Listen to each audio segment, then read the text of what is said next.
مسلمانوں کے قبلہ اول مسجد اقصی کی تاریخ 5000 سال پرانی ہے۔ یہ زمین پر بنائی جانے والی دوسری مسجد تھی اور مسلمانوں کے لیے یہ تیسری اہم ترین مسجد کی سی حیثیت رکھتی ہے۔ اس مسجد کو خانہ کعبہ کی تعمیر کے تقریباً 40 برس کے بعد تعمیر کیا گیا، جس کا آج کل رقبہ تقریباً 1,44,000 مربع میٹر ہے اور اس میں 5 لاکھ سے زیادہ لوگ نماز ادا کر سکتے ہیں۔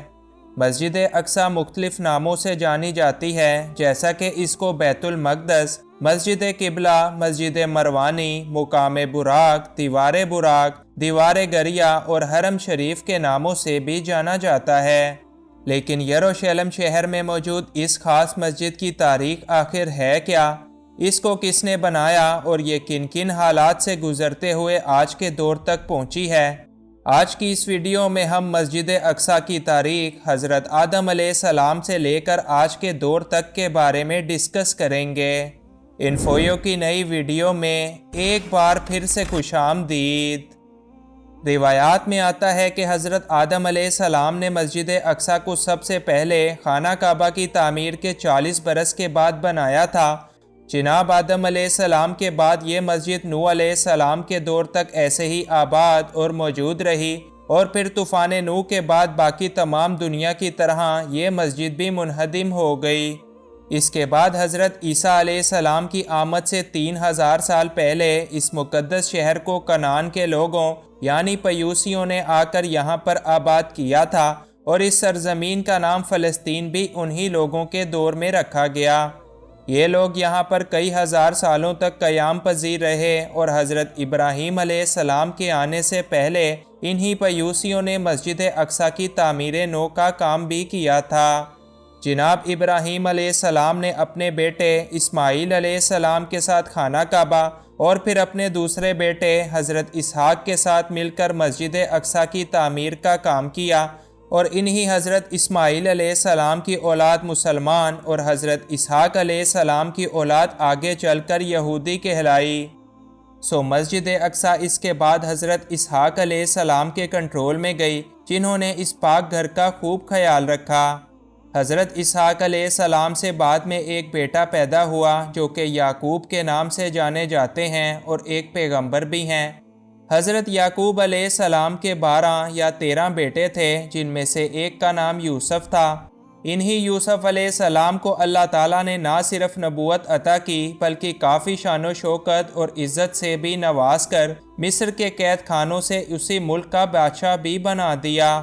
حضرت یوسف علیہ السلام کے ہی دور میں حضرت یعقوب اور ان کے باقی بیٹے فلسطین سے آ کر مصر میں آباد ہو گئے اور یوسف علیہ السلام کے چند سالوں بعد اللہ تعالیٰ نے اپنے ایک اور پیغمبر یعنی حضرت موسیٰ علیہ السلام کو نبی بنا کر مصر میں بھیجا تاکہ آپ یعقوب علیہ السلام کی اولاد کو فرعون سے بچائیں اور بنی اسرائیل کو صحیح راستے کی ہدایت کا کام کر سکیں۔ لہٰذا بنی اسرائیل حضرت موسیٰ علیہ السلام کے ساتھ فرعون سے بچ کر مصر سے نکلے اور یوں بنی اسرائیل ایک بار پھر سے فلسطین میں آ کر رہنے لگے۔ اس کے بعد داؤد علیہ السلام کا دور آیا اور انہوں نے پھر سے مسجد اقصی کی تعمیر کا کام شروع کیا، جو کہ اس وقت صرف چند کھنڈرات کا ایک حصہ رہ چکی تھی۔ حضرت داؤد علیہ السلام نے مسجد کی تعمیر کا کام شروع تو کیا مگر وہ اپنی زندگی کے اندر اس کو مکمل نہ کر سکے، لہٰذا انہوں نے اس کام کا ذمہ اپنے بیٹے جناب سلیمان علیہ السلام کے ذمے کر دیا۔ اب ان کے بیٹے حضرت سلیمان علیہ السلام جو کہ خود بھی اللہ کے ایک پیغمبر تھے، انہوں نے مسجد اقصی کی تعمیر کو جاری رکھا اور آپ نے ہی اس کو مکمل کیا۔ عراق کے بادشاہ بخت نصر نے سن 587 قبل مسیح میں یروشلم شہر پر حملہ کیا اور اس تعمیر کی اینٹ سے اینٹ بجا کر رکھ دی۔ اس نے لاتعداد یہودیوں کو قتل کرنے کے ساتھ ساتھ ان کے مذہبی صحیفوں کو بھی جلا دیا، لیکن کچھ ہی عرصے کے بعد بخت نصر کی حکومت کو بھی زوال آیا اور ایران کے بادشاہ خورس نے یروشلم فتح کر کے تمام یہودیوں کو یہاں پر واپس آنے کی اجازت دے دی۔ اس کے بعد مریم علیہ السلام بھی اسی شہر کے اندر آ کرتی تھیں اور عیسیٰ علیہ السلام بھی اسی مقدس شہر کے اندر پیدا ہوئے اور ان کو یہیں پر یہودیوں نے اپنی سازشوں کا نشانہ بناتے ہوئے سولی پر لٹکا دیا۔ جناب عیسیٰ علیہ السلام کے آسمان پر اٹھائے جانے کے 70 سال بعد روم کے لوگوں نے مسجد اقصیٰ پر حملہ کر دیا اور اس قدر تباہی مچائی کہ مسجد اقصیٰ کی صرف 4 دیواریں ہی باقی کھڑی رہ گئیں۔ یہودی بھی اس کے بعد کئی 100 سالوں تک نہایت سخت دن گزارتے پوری دنیا میں ذلیل و خوار ہوتے رہے۔ یہ مسجد آخری پیغمبر کے آنے تک اسی طرح رہی جب تک کہ واقعہ معراج پیش نہیں آ گیا۔ مسلمان پہلے اس مسجد کی طرف رخ کر کے اپنی عبادات کیا کرتے تھے، لیکن بعد میں اللہ کے حکم سے ان کا قبلہ خانہ کعبہ کو بنا دیا گیا۔ لیکن مسجد اقصیٰ کی عزت اور اس کا مقام و مرتبہ مسلمانوں کے دلوں میں ذرا برابر بھی کم نہیں ہوا۔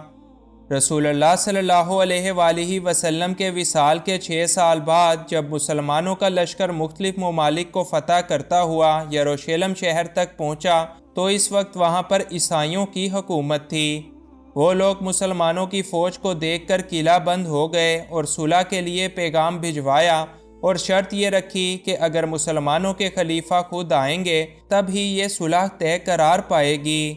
لہٰذا اس وقت کے خلیفہ یعنی حضرت عمر فاروق اس شہر کے تقدس کا خیال کرتے ہوئے خود چل کر آئے اور بیت المقدس کے حکمران عیسائیوں کے ساتھ معاہدہ کر کے ان کو یہ امان نامہ دیا اور اس شہر کے اندر امن و امان کو ایسے ہی قائم رکھا۔ اس معاہدے کے بعد حضرت عمر بیت المقدس کے اندر داخل ہوئے اور یہاں پر 2 رکعت نماز ادا کی اور پھر یہاں ایک مسجد بنوانے کا حکم دیا جو کہ اس سے پہلے منہدم اور صرف مٹی کا ایک ڈھیر بن چکی تھی۔ لہٰذا بنو امیہ کے ایک خلیفہ جس کا نام عبد الملک بن مروان تھا، اس نے خلیفہ کے حکم پر مسجد کو دوبارہ سے بنوانے کا کام شروع کیا۔ بعد میں مختلف اسلامی بادشاہوں نے مختلف ادوار میں اس کی مرمت اور توسیع کا کام جاری رکھا اور اس کے علاوہ انہوں نے ایک اور وسیع اور عالیشان عمارت بھی قائم کروائی جس کا نام قبۃ الصغریٰ رکھا، جو کہ اس وقت یہ سنہرے گنبد والی عمارت ہے۔ سال 1099 میں عیسائیوں کی صلیبی افواج نے اس مسجد پر حملہ کر کے اس پر قبضہ کر لیا اور مسلمانوں کو یہاں سے قتل کر کے بھگا دیا، جس کے بعد نور الدین زنگی بادشاہ نے مسجد اقصیٰ کو واپس لینے کے لیے مہم کا آغاز کیا، لیکن وہ اپنی زندگی کے اندر ایسا نہیں کر سکے۔ لہٰذا اس کے بعد سلطان صلاح الدین ایوبی جب بادشاہ بنے تو انہوں نے سال 1087 میں صلیبی افواج کو شکست دی اور یروشلم شہر کو مسلمانوں کے لیے ایک بار پھر سے آزاد کروا لیا۔ اس کے بعد سال 1918 تک سب کچھ ٹھیک ہی رہا اور پھر برطانوی حکومت نے یروشلم شہر کو مسلمانوں سے چھین کر اس کو اپنے قبضے کے اندر لے لیا۔ برطانیہ کے قبضے میں یہ شہر آنے کی دیر تھی کہ یہودی یہاں پر تیزی سے آ کر آباد ہونے لگے، کیونکہ باقی دنیا میں ان کو ظلم و اذیت کا سامنا کرنا پڑتا تھا۔ یوں چند ہی سالوں میں ایک بہت بڑی تعداد میں یہودی یہاں پر آ کر رہنے لگے اور پھر سال 1948 میں یہودیوں نے اسی جگہ پر اپنے ایک الگ ملک یعنی اسرائیل کے قیام کا اعلان کر دیا۔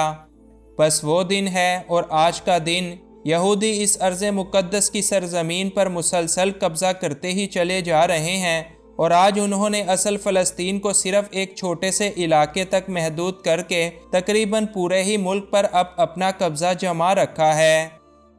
یہودی، عیسائی اور مسلمان تینوں ہی مذاہب کے لوگ آج بھی اس ارض مقدس پر اپنی اپنی ملکیت ظاہر کرتے ہیں اور کوئی بھی اس سرزمین کو چھوڑنے کے لیے بالکل تیار نہیں ہے،